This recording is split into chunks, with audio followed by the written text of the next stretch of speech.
Hi friends, welcome back to my Varanasi trip. ఈరోజు మా day 4. మేము నిన్న నైట్కే ప్రయాగ్రాజ్ చేరుకొని అలోపిమాత ఆలయం కూడా చూసేసి ఇక్కడే స్టే చేసాము. ఈరోజు ఒక ముఖ్యమైన కార్యక్రమం చేయడానికి మేము త్రివేణి సంగమం దగ్గరికి వచ్చేసాము. Prayagraj at post Kumbh Mela. ఇప్పుడు మేము వేడి పూజ చేయబోతున్నాము. అలాగే త్రివేణి సంగమంలో స్నానం కూడా. వేణి దానం. వేణి అనగా జుట్టు. ఇది కేవలం ప్రయాగ్రాజ్లో మాత్రమే జరుగుతుంది. అది కూడా మనం లైఫ్లో ఒక్కసారి చేయవలసిన కార్యక్రమం. ఇది చేయాలి అనంటే ముందుగా త్రివేణి సంగమంలో పవిత్ర స్నానాలు ఆచరించాలి. మేము ఇప్పుడు యమునా నది తీరంలో ఉన్నాము. తీరానికి అవతల ఒడ్డున గంగా నది, మధ్యలో అంతర్లీనంగా సరస్వతి నది ఉంటుంది. ఈ త్రివేణి సంగమం ప్లేస్ అనేది డైలీ చేంజ్ అవుతూ ఉంటుందట. ఇక్కడ వారు సూచించిన విధంగా మనం పడవలో ఎక్కి త్రివేణి సంగమం చేరుకోవాలి. ఇదిగోండి, ఇలా సేఫ్టీ గేర్స్ వేసుకొని హ్యాపీగా స్టార్ట్ అయిపోయాము. गंगे माता की जय, यमुने माता की जय, सरस्वती माता की जय, त्रिवेणी संगम की जय, प्रयागराज महाराज की जय, अंजनी स्वामी की जय, माता पिता की जय, कलवाम कुर्चोवारी की जय, बोलो जय श्री राम, जय श्री राम, जय श्री राम, जय श्री राम. త్రివేణి సంగమం డైలీ ఒక ప్లేస్లో ఉండదట. అందుకని ఆ ప్లేస్ని బట్టి వాళ్ళు ప్లాట్ఫామ్ రెడీ చేస్తారు. ఎవ్రీడే చేస్తారంట. ఆల్మోస్ట్ ఒక 40 మినిట్స్ టైం పడుతుంది త్రివేణి సంగమం రీచ్ కావడానికి. మధ్యలో ఈ పక్షులు ప్రత్యేక ఆకర్షణ.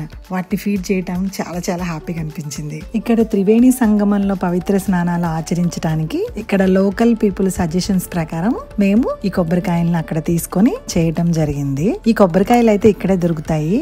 బట్ మనకి కావలసిన మనము నదికి సమర్పించుకోవడానికి జాకెట్ ముక్క, కుంకుమ, పసుపు, రాగి పైసలు అలాంటివన్నీ కూడా మనం ఇంటి దగ్గర నుంచి తెచ్చుకోవడం ఎందుకైనా మంచిది. ఎందుకంటే ఒక్కొక్కసారి దొరకవచ్చు, ఒక్కొక్కసారి దొరకపోవచ్చు. బట్ కొబ్బరికాయలు మాత్రం దొరుకుతున్నాయి.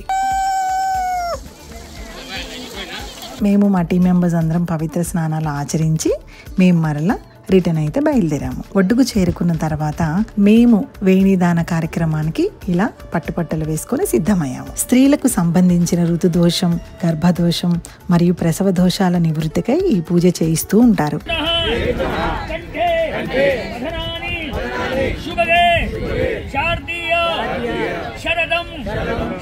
భార్యాభర్తలు నూతన వస్త్రాలు ధరించి విఘ్నేశ్వర పూజ, వేణిదాన పూజ నిర్వహించి భార్యను భర్త ఒడిలో కూర్చున్నబెట్టుకొని జడ వేసి కత్తెరతో జడలోని చివరి కొసలను కత్తిరించి ఆ కొసలను త్రివేణి సంగమంలో నదీ దేవతలకు దానం చేయాలి.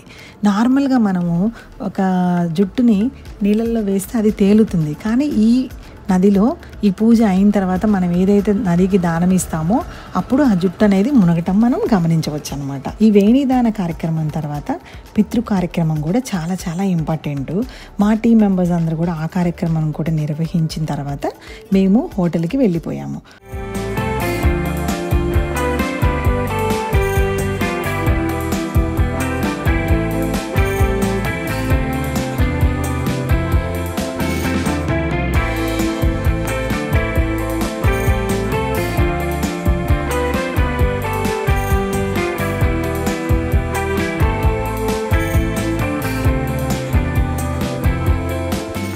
హోటల్కి వెళ్ళి ఫ్రెష్ అయ్యి మేము లంచ్ చేసేసి ఇంకా వారణాసికి బయలుదేరిపోయాము. వారణాసి ఎన్నాళ్ళ నుంచో చూడాలి అనే మా కళ నెరవేరుతున్నందుకు చాలా చాలా సంతోషంగా ఉంది. వారణాసిలో మేము ఎలా స్పెండ్ చేసాము, మేము ఏమేమి చూసాము తెలుసుకోవాలనుకుంటున్నారా ఫ్రెండ్స్? అయితే నెక్స్ట్ వీడియోలో చూసేద్దాము. Until then stay tuned with Kalagondala. Thank you.